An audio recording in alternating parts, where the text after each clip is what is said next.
የሔዋን መድኃኒት ዲያቆን ሄኖክ ኃይሌ እንደጻፈው አበው ወድቀው ይነሱ በእጅ ዘግይተው ይከብሩ በልጅ እንደሚሉት የአዳምና ሔዋን ሐዘንና መከራ የተወገደው በኋላ ባገኟት ልጃቸው ነው። አባ ሕርያቆስ በቅዳሴው ወበኪ ታደሰ ቀዳሜ ኩሉ ፍጥረት የፍጥረት ሁሉ መጀመሪያ ባንቺ ታደሰ እንዳለው ድንግል ማርያም ወላጆቿን አዳምና ሔዋንን ዳግም የወለደቻቸው ልጃቸው ናት። አባ ጊዮርጊስም አቡሃ ለሔዋን ተወልደ እሞለተ ሔዋን የሔዋን አባት ከሔዋን ልጅ ተወለደ እንዳለው እርሷ የአዳምና ሔዋንን ፈጣሪ ወልዳ ለወላጆቿ አያት መሆን የቻለች ናት። ለክፍለ ዘመናት የዘለቀ ሐዘን ያደቀቀሽ እናታችን ሔዋን ሆይ በትንሿ ልጅሽ ትጽናኝ ዘንድ ነይ ተመልከቺ። እግዚአብሔር በደይን ሲኦል የጣለሽና በአንቺ ምክንያት ወደ ሲኦል የሚወርዱትን እያየሽ የምታለቅሸዋ ሔዋን ሆይ የሴት ልጅሽ የማኅፀኗ ፍሬ ሲኦል ድረስ መጥቶ አንቺን እስከነ ልጆችሽ እንደሚያወጣችሁ ልንናገር ነውና ወደ እኛ ነይ።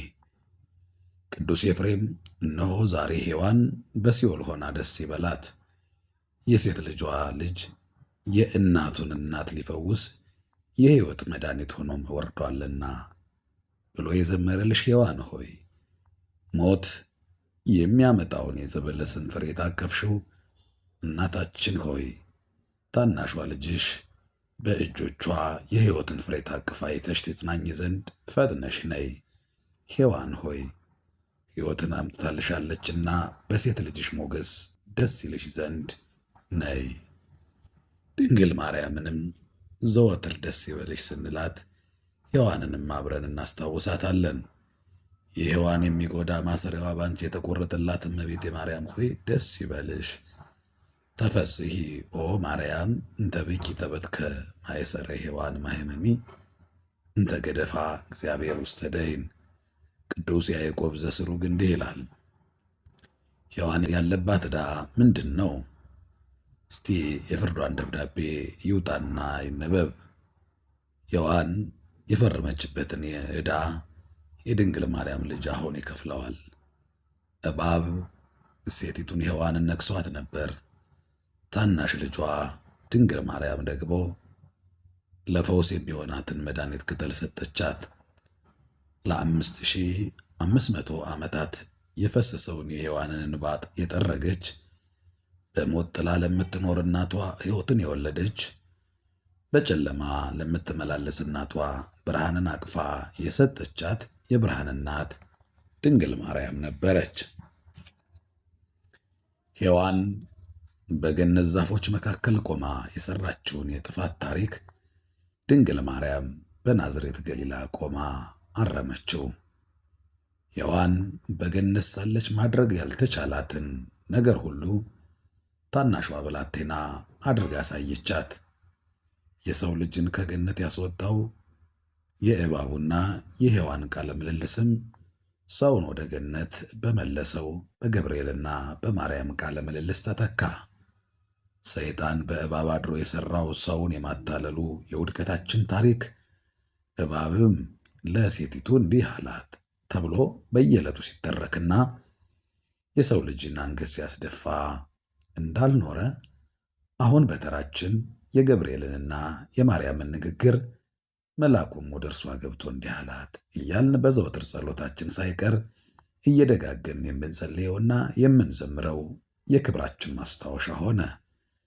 በሴት ልጅ ይሁንታ ወደ ሞት ፍርድ የወረደውን የሰው ልጅ በሴት ልጅ ይሁንታ ወደ ሕይወት መመለሱን እየዘመር የዲያብሎስን ሴራ መክሸፍ እናበስራለን።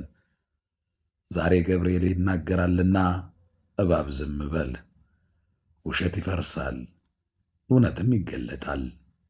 የቀደሙት ነገሮች ያልፋሉ። ድንግሊቱ ስትወልድ ሁሉም ነገር ዳግም አዲስ ይሆናል ይላል ማርያ ያዕቆብ። መጽሐፈ ሄኖክ ስለ ቅዱስ ገብርኤል ሲናገር በአበቦች ላይ በገነትም ባሉ ጻድቃን ላይ በኪሩቤልም ላይ የተሾመ ከከበሩ መላእክት አንዱ ቅዱስ ገብርኤል ነው ይላል መጽሐፈ ሄኖክ ምዕራፍ 6 ቁጥር 7። በአበቦች ላይ ሥልጣን ያለው ገብርኤል በእባብ ምክር የመጣውን ጥፋት ሊለውጥ የሰውን ልጅ ሁሉ ወደ ገነት ጻድቃን ኅብረት ሊደምር እግዚአብሔርን በምትሸከመዋ የአዲስ ኪዳን ኪሩብ ድንግል ማርያም ፊት ቆመ። እባብ ሔዋንን ለማሳመን ብዙም አልተቸገረም ነበር። ቅዱስ ገብርኤል ግን ታናሿ ድንግልን በቀላሉ አላሳመናትም። ሔዋን ለእባብ አንድ ጥያቄ እንኳ አልጠየቀችውም። ምንም ቃል ሳትናገር አምና ሞትን ቀመሰች።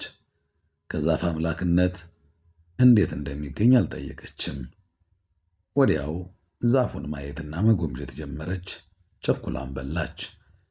ታናሿ ብላቴና ማርያም ግን የነገሯትን ሁሉ ዝም ብላ የምትቀበል አልነበረችም። ብርሃናዊ መልአክ ሰላምታ ሲያቀርብላት ይህ እንዴት ያለ ሰላምታ ነው ብላ ትመረምራለች። ትጸንሻለሽ ስትባልም ወንድ ስለማላውቅ ይህ እንዴት ይሆናል ትላለች። ድንግል ማርያም ለገብርኤል የጠየቀችውን ጥያቄዎች ሔዋን ለእባብ ጠይቃው ቢሆን ኖሮ የሰው ልጅ ከገነት ባልወጣም ነበር።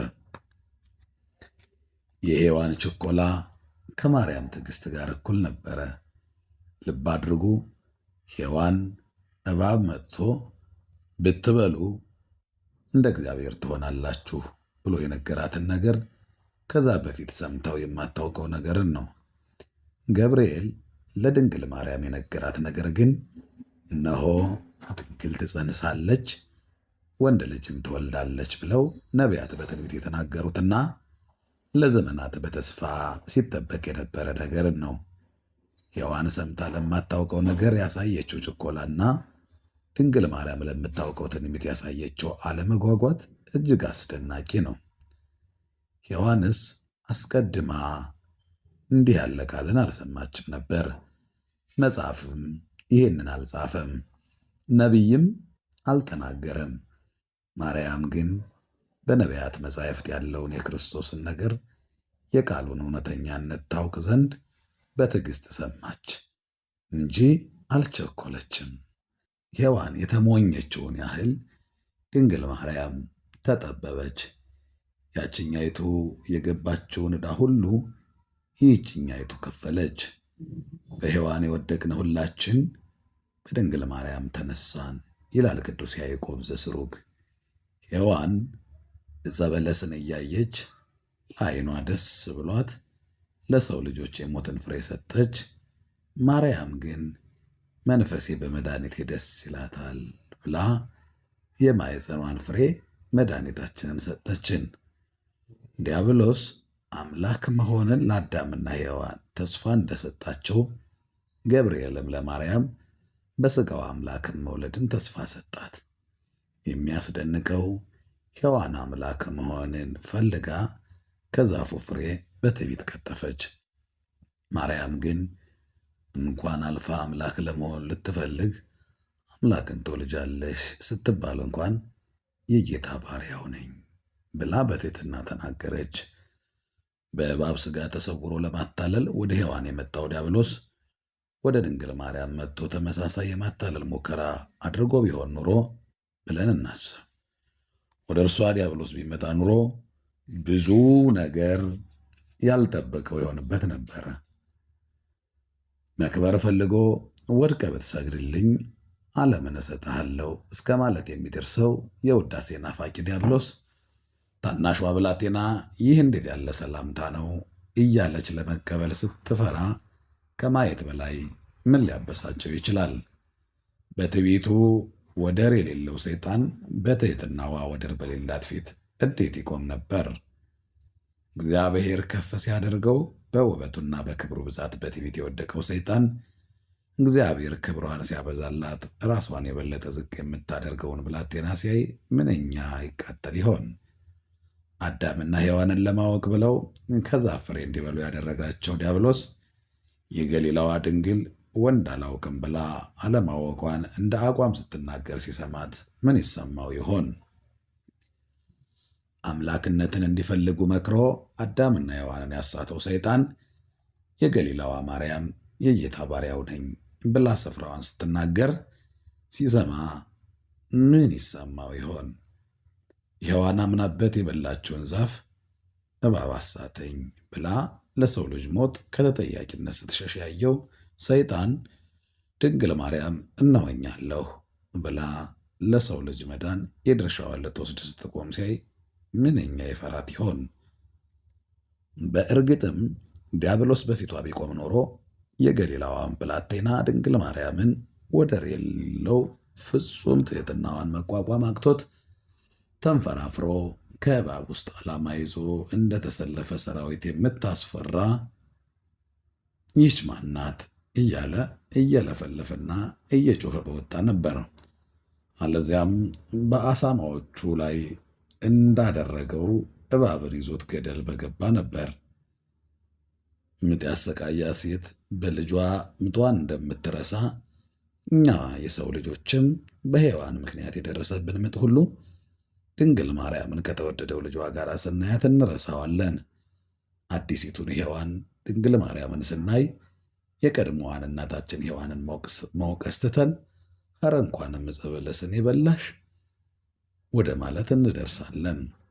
አባ ጊዮርጊስ እንዳለ እኔስ ስለ እርሷ መዳን ለእኔም ድኅነት ማርያም ትወለድ ዘንድ ሔዋን እንኳንም ዕፀ በለስ ፍሬ በላች አሉ። ሔዋን የእግዚአብሔርን ትእዛዝ ጠብቃስ ቢሆን በገነት ፍሬዎች እየተደሰተች ብቻዋን ከባሏ ጋር በኖረች ነበር። ማርያምም የኃጢአቷን ፍዳ ለማስቀረት ከልጅ ልጆቿ ባልተወለደች ነበር። ያሳታት የእባቡም መርዙ በክርስቶስ በመለኮቱ ጨውነት አልጫ ባልሆነ ነበር። እግዚአብሔር በሔዋን ላይ ያወረደው እርግማንም በድንግል ማርያም ምክንያት ተለውጧል። እግዚአብሔር ለሴት ልጅ በቁጣዬ ቀስፌ በፍቅር የምሬሻለሁ ያለበትና ሐዋርያውም ሴት ልጅን በመውለድ ትድናለች ያለበት መንገድ ልጅን መውለድ ከሰው ልጅ እርግማን ማስታወሻነት ወደ ሰው ልጅ መዳን መንገድነት በመለወጡ ነው። ፈቃድሽ ወደ ባልሽ ይሆናል፣ በምጥ ትወልጃለሽ የሚለው የሴት ልጅ እርግማንም ያለ ወንድ ዘር ወንድ ልጅን ትወልጃለሽ በሚል ቃለ ብስራት ተተካ። ሴቶች በምጥ ተጨንቀው ሲሰቃዩ የሔዋንን መረገም እያሰቡ ይማረሩ ነበር። በአዲስ ኪዳን ያሉ ሴቶች ግን ሔዋንን መውቀስ እርግፍ አድርገው ትተው የመድኃኒት እናት ማርያም ማርያም እያሉ ይወልዳሉ። የባሪያይቱን መዋረድ አይቷልና በምጥ ላይ ያሉ ትውልድ ሁሉ የተረገመች ሲሏት እንዳልኖሩ ድንግል ማርያምን ትውልድ ሁሉ ብፅዕት ነሽ ይሏታል። በወላዶች ሁሉ ቤት ስሟ እየተጠራ ከመወቀስ ሔዋንን ያዳነቻትን ድንግል ማርያም የሔዋን መድኃኒት ወይ ደስ ይበልሽ እያል የምናመሰግናት ለዚህ ነው። የእግዚአብሔር የጥበቡ ሥራ ምን ይደንቅ! በምጥ በጋር በልብ ሐዘን ትወልድ ዘንድ የፈረደባት ማኅፀን የሕይወት መገኛ ሆነች። ከባሕርያችን መርገምን የሚያስወግደውን ያለ ወንድ ዘር ወለደችው። ስለ ሔዋን የገነት ደጅ ተዘጋ፣ ዳግመኛም ስለ ድንግል ማርያም ተከፈተልን። ከዕፀ ሕይወት እንበላ ዘንድም አደለን እንዳለ ቅዱስ ኤፍሬም ሶርያዊ። በሌላ ስፍራ ደግሞ ሔዋንና ድንግል ማርያምን የሰው ልጅ ሁለት ዓይኖች ናቸው ይላል። ማርያምና ሔዋን የአንድ የሰው ሰውነት ላይ ያሉ ዓይኖችን ይመስላሉ። አንደኛው የግራ ዓይን የታወረና የጨለመ፣ ሌላኛው ደግሞ አጥርቶ የሚያይና ለመላው ሰውነት ብርሃን የሆነ ዓይንን ይመስላሉ። ይህ ዓለም ሁለት ዓይኖች ነበሩት። የታወረው የግራ ዓይኑ ሔዋን ስትሆን የምታበራው የቀኝ ዓይን ደግሞ ማርያም ናት። በታወረው ዓይን ምክንያት መላው ዓለም በጨለማ እየዳከረ ነበረ። የሰው ልጆችም በዳበሳ ይሄዱ ነበርና የሚነኩት ድንጋይ ሁሉ አምላክ ነው ብለው እየተሰናከሉ ሐሰቱን እውነት እያሉ ኖሩ። የቀኝ ዓይን ስትበራና ሰማያዊ ብርሃን በእርሷ መካከል ሲያድር ግን የሰው ልጆች ዳግመኛ እርቅን አገኙ። የተደገፉት ሁሉ የሚያጠፋቸው እንደነበረ ተረዱ ይላል። በእርግጥ በሔዋን ያላየነው ያየንባት እናቶች ዓይኔ ነሽና ብርሃኔ እያሉ የሚዘምሩላት የሰው ልጆች ሁሉ የብርሃን ዓይናችን እመቤታችን ናት። ስለነበረን ጊዜ የአምላካችን የእግዚአብሔር ስም የተመሰገነ ይሁን።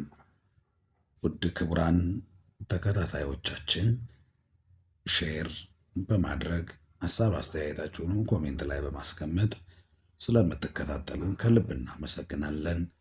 የእመቤታችን የድንግል ማርያም ረድኤትና በረከት ከሁላችን ጋር ይሁን። ጸሐፊውን እግዚአብሔር በጤና ይጠብቅልን፣ እኛንም በሰማነው ቃል ይባርከን። ወስብሐት ለእግዚአብሔር።